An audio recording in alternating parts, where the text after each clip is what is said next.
जिनको डर लग रहा है प्रैक्टिकल में क्या करना है क्या नहीं करना है, उनका काम आसान हो जाएगा। को यहाँ पे ध्यान रखना है क्या क्या चीजें आपको करनी है।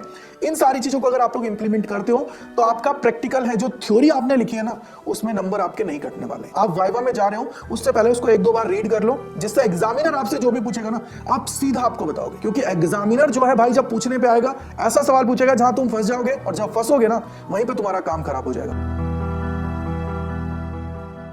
तो एक चीज मैं आपको इंपॉर्टेंट बोलना चाहूंगा कि एग्जाम के अंदर जब आप लोग जा रहे हो ना तो इन इंपॉर्टेंट टॉपिक्स को आपको नोट डाउन कर लेना है और इन्हीं को जाके वहां पे लिखना है। ऐसा नहीं कि कुछ भी लिख रहे हो।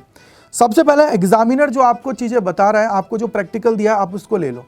उसके बाद में सबसे पहले आप ये देखो कि क्या उसका ऑब्जेक्ट है या उसका एम क्या है, किस लिए आप ये चीज कर रहे हो, उसको आप लोग वहां पे लिखोगे। दूसरा पॉइंट आता है एपरेटस रिक्वायर्ड।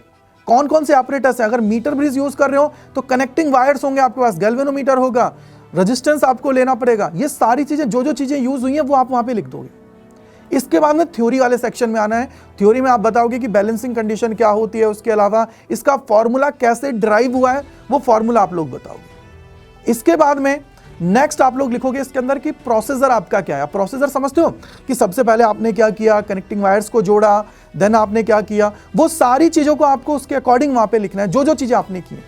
इसके बाद में आप ऑब्जर्वेशन टेबल वहां पे बनाओगे कि भाई क्या आपकी रीडिंग आई है, क्या आपने वहां पे यूज किया था, रेजिस्टेंस को बढ़ाया तो क्या आपका बैलेंसिंग पॉइंट कौन सा आया है, कितनी लेंथ पे आया है, सारी चीजें आप लोगों को वहां पे लिखना है।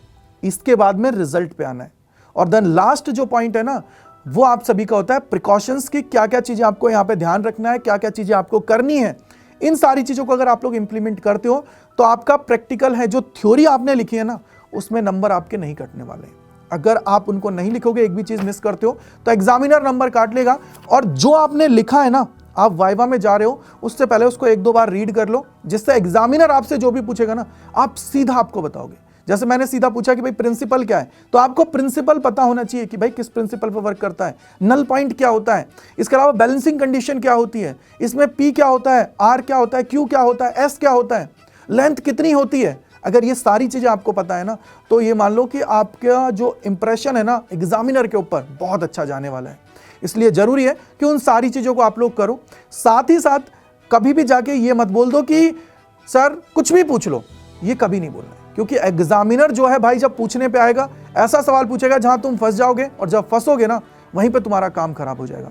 इसलिए वो चीजें नहीं करनी है। आप स्पेसिफिकली बोलो कि सर मैंने ये टॉपिक्स पढ़े हैं, आप इनमें से मुझसे पूछ लीजिए जिससे मैं जवाब आराम से दे पाऊंगा। तो आई होप आपने इन सारी चीजों को अच्छे से सुना है, समझा है। अपने जितने दोस्त हैं, फ्रेंड्स है, सभी को शेयर कर देना। जो आप सभी को जिनको डर लग रहा है प्रैक्टिकल में क्या करना है क्या नहीं करना है, उनका काम आसान हो जाएगा। और सबसे बड़ी बात, कॉन्फिडेंस के साथ वहां पे जाना है। नीट एंड क्लीन आपकी ड्रेस है उसके साथ जाना है। तो इसी के साथ मैं अपनी वाणी को विराम दूंगा। मिलते हैं इस प्रकार के और सेशंस के अंदर। और अपने जितने दोस्त हैं, फ्रेंड्स से सभी को शेयर कर दीजिएगा। चैनल को सब्सक्राइब कर लीजिए जिससे आप सभी को ऐसी चीजें मिल पाए।